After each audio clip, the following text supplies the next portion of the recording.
Hey everyone, this is Walter, and it's time to talk about another Predator from Hansen vs. Predator.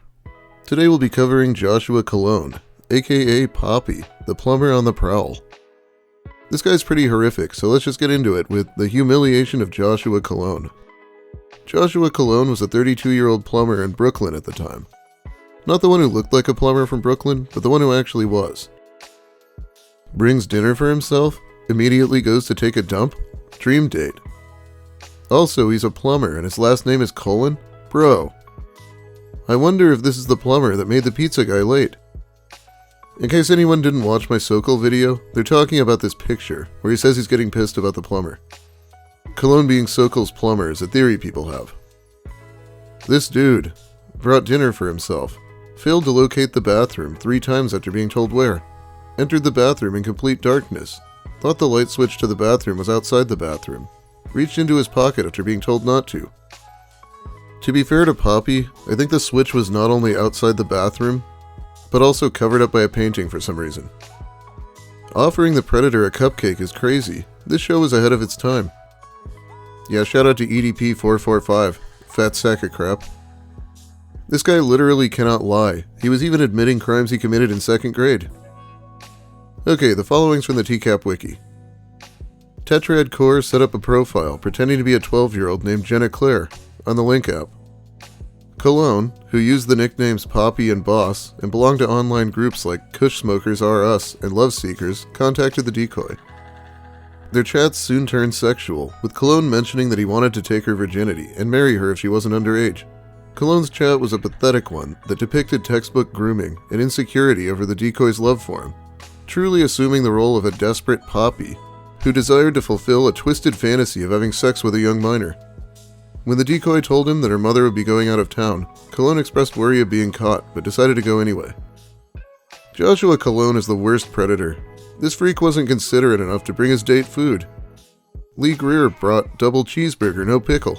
Jeff Sokol brought pizza that was bigger than expected, and this guy couldn't even bring a burger.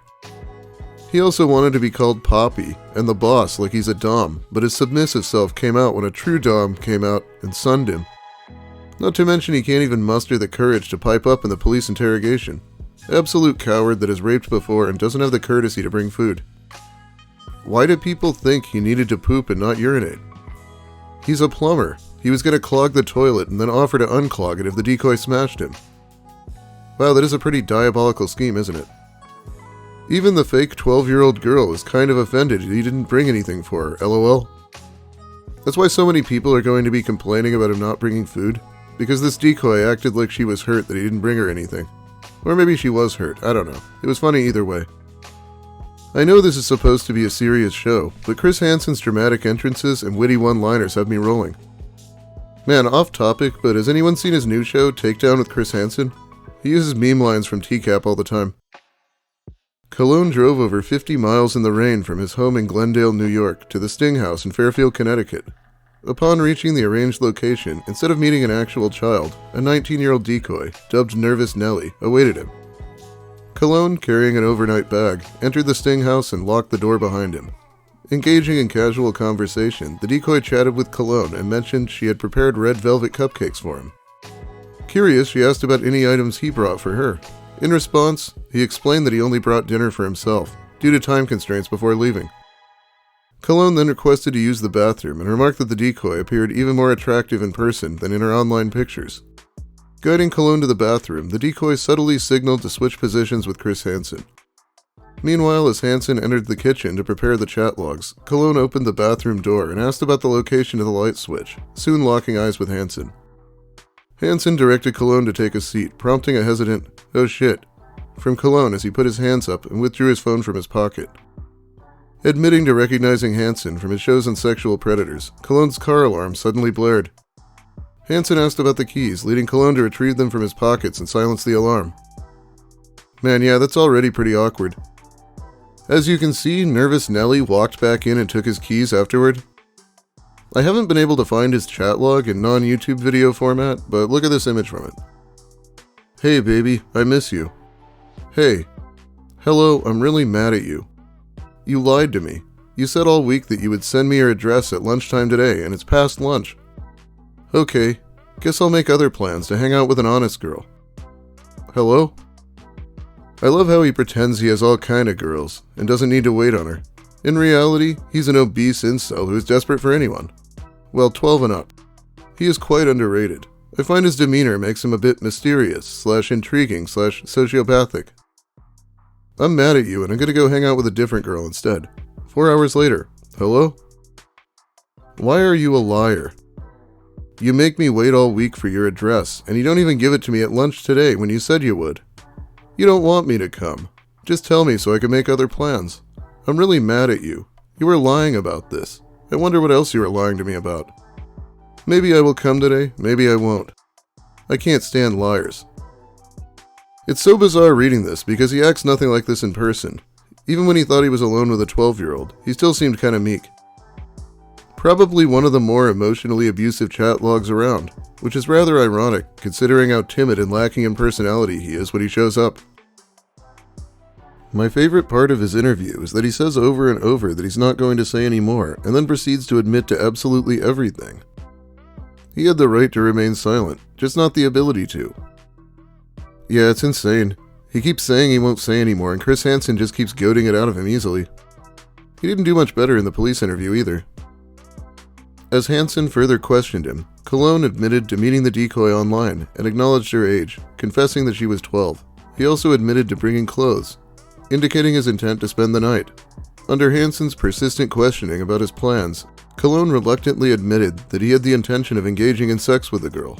When Hansen read a part from Cologne's chat log, where he mentioned marrying the decoy if she wasn't underage, Cologne defensively stated that he would consider marriage only if she were old enough. Hansen, visibly disgusted, asked Cologne why he would even say that to a 12-year-old. So ironic that his last name is pronounced Cologne, yet he always looks like he hasn't showered in 3 weeks. Joshua Cologne's entire life revolved around shit. Last name Colon, worked as a plumber, lived in Queens, ew, wanted to take a shit in the decoy's house, even his Instagram page had pictures of toilets. After the Hansen vs. Predator, his entire life became shit. And he's in prison again this year, for the 3rd time. Jeez, why do they keep releasing these predators into the wild? I'm not sure if that's true, but it probably is considering all the other ones have gone back to prison. Imagine getting all your texts read back to you, LMFAO. LOL, I brought dinner for myself. For some reason that was funny to me. Like he can't even buy her dinner first. Oh, and he looks like a big toe. Of course he locks the door. You can't have some pervert just barging in. Bro said 12 and up like it was a game rating. Yeah, the I date all ages thing gives off the same energy as minor attracted person. Hansen continued reading excerpts from Cologne's chat log, and in response, Cologne acknowledged that his actions were messed up. When asked by Hansen about any prior encounters with underage girls, Cologne denied having met any, but confessed to talking with them online in the past. Hansen then added that he had a sexually charged chat log that Cologne had, involving another Tetrad Core decoy posing as a 13-year-old girl. Cologne, revealing his occupation as a plumber and stating that he earned a good income, admitted that he had no choice but to go to jail, and deserved it, when questioned about what should happen to him.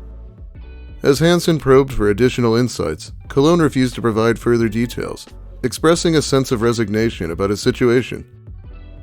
Damn, there's always a second decoy too, isn't there? That's how you know these guys are dangerous and are specifically looking for this age.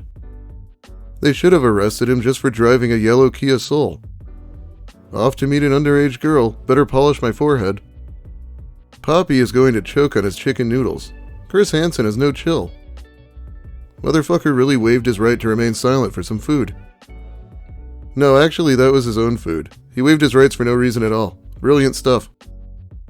Cologne openly confessed that he had come to the area to meet a young girl and said that she was 12. When asked about the onset of their communication, Cologne hesitated, expressing concerns about self-incrimination. The investigators tried to reassure him that sharing his perspective could help them comprehend his situation. Once again, Cologne admitted that he had joined the Link app with the explicit purpose of meeting a young girl, underscoring that he knew she was 12 years old. He also reiterated his preference for dating people 12 and up. When probed about the transition of their conversation to a sexual nature, Cologne claimed it just came up and attributed it to being on his mind. He openly acknowledged developing a sexual attraction as their communication progressed. the investigators delved into the time frame of his last contact with an underage person, to which Cologne vaguely responded that it had been a while. However, he admitted to avoiding online meetings out of fear of appearing on Hansen's show. Regarding his intentions with the girl, Cologne initially mentioned just wanting to hang out, but eventually he confessed to planning sexual activity.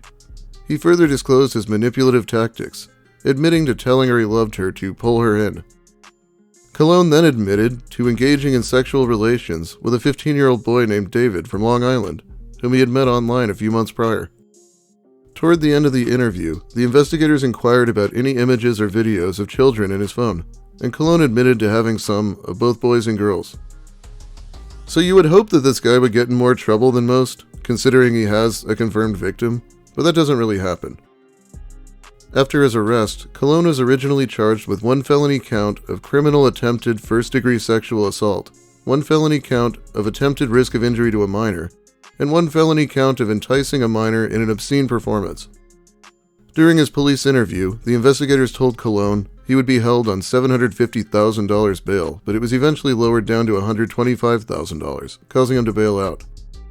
Cologne ended up pleading guilty to an amended charge of criminal attempted second-degree sexual assault, 1 felony count of attempted risk of injury to a minor, and 1 felony count of enticing a minor in an obscene performance. In late 2016, Cologne was sentenced to 7 years in prison, which would be suspended after he served 3 years. He was also sentenced to 10 years of probation, and had to register as a sex offender for 10 years. Cologne was released from prison in May 2019, and moved to New Jersey, where he is registered as a Tier 2 sex offender, meaning he has a moderate risk of reoffending. In September 2020, Cologne was arrested for violating his probation and was sentenced to 6 months in jail. God, I feel like we're batting 1,000 on these predators violating their probation, which is actually kind of a big deal here. Usually gets them the same 6 months. This is not fair to Jeff Sokol. He should also have got to eat his pizza. I can't get over that. Not only did Cologne bring dinner just for himself and immediately asked to blow up the bathroom, his hand awkwardly slipped on the door handle in front of the young girl, and he shut the door so he was in a completely dark bathroom. Also, during the interrogation, he just packed away a succulent Chinese meal while admitting to some of the most abhorrent things a person can do. I'm stunned. What is the charge? Having a meal? A succulent Chinese meal? Because you have to take massive dumps in your partner's bathroom to display dominance. He's the boss after all. Of course I can. I just want to be sure your mom won't be home the next morning. You make me so happy. You make me more happier. It's too bad you aren't old enough to marry. I would marry you. Really? Oh yeah, he's definitely going to marry someone he's never met before, while also chatting up other underage girls. Okay, there's actually an AMA with his former coworker. I don't think I have a ton of time for it. Maybe we'll return, but let's read a few questions and answers real quick. Was he dating anyone when you knew him? Did he have a group of friends? He dated a woman for about 2 weeks, spent $300 on a dinner date in New York City and didn't get anything out of it. They basically just kissed and he never saw her again. He was very salty about it for weeks. Man, I wouldn't be happy either, but taking someone you don't really know out to an expensive dinner is just kind of asking for it. No friends. Just hung out with his brother. I tried to introduce him to my friends once, but he did not fit in at all. He ended up bragging about having gone to prison, even though I'm the one who promised not to bring up his criminal history, lol. I think he was a little desperate for attention/validation. Cool. Thanks for answering. I was wondering about the prison thing. I would think you'd want to keep it on the down low. Did he ever say what he was in for? He told everyone, including me, that it was for drugs. The truth didn't come out until about a month before he got canned. If it was me, I'd definitely never want to mention that to someone again. 30 million people saw the worst moment in his life. What's next, starting a YouTube channel? I should talk about Lauren's YouTube channel sometime. I'm surprised he admitted to his appearance. He fascinates me by how much he spills his guts to Chris/interrogators, and he's a hated predator of mine. He admits to saying he loves her to get control of her. The messages in the chat, he's super controlling and manipulative of her there. He admits straight off he was going to have sex with her. The fact he wouldn't try to hide it is sickening. He's very honest. On the days where he was really depressed, he would just keep going on in a very casual way. Very matter of fact / not even trying to alter any of the details. I would have felt more bad for him had we not started to get into so many work-related disagreements. Well, okay, that's about all the time I have for you today. Thanks for watching, everyone. If you like the video, please give it a like. If you have something to say about Papi, or about my content in general, make sure you let me hear it in the comments. I'll be reading them while the video's new. If you're new here, consider subscribing for more of the same, and everything else I want to talk about. And big thanks to my awesome patrons who support me more directly over on Patreon. It really helps out. I'll be back soon with probably more Reddit content.